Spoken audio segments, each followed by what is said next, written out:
In one sentence, that is a difficult question.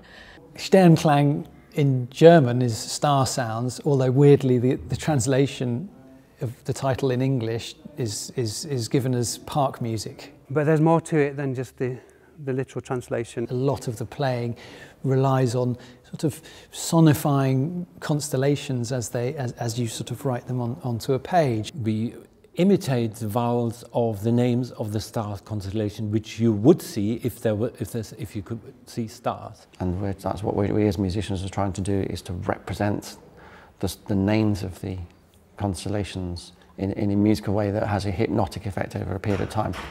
Sternklang is an opera of the stars, where the stars actually sing to you. It gives you a feeling of calmness. I guess it's like a fabulous German madman's interpretation of the resonance of the universe via a huge number of musicians in a football stadium.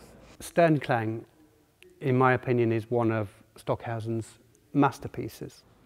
Romantic, that in a word. It's an amazing thing. I think it's very cosmic. Big. Very big. Goodness. Well, I mean, there are all sorts of words that one could use which have been used to death, such as happening. Just an enormous musical undertaking. It will be a surprise happening for all the performers involved. It will not be what one is expecting. You don't know how it all will add up and what sort of impression it will make. There are so many things to consider in order to make it work and just kind of gel. It's using overtones. It sort of has a nod to the music of the spheres, and there are elements that ask you to deal with the vibration of your smallest molecules or the vibration of the universe. Once we're in the moment, something electrical will happen. It will be so surprising. Please don't let it be a storm, because I have no intention of being electrocuted on stage. I think it's his most romantic piece, from the whole setting and the idea of the signs of the zodiac and the constellations coming to life. 2.5 to 3 hour long musical installation, in a way.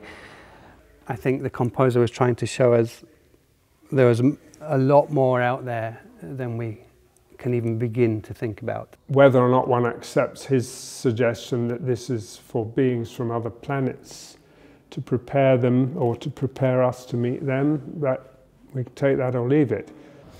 I would reduce it to cosmic music, if you like.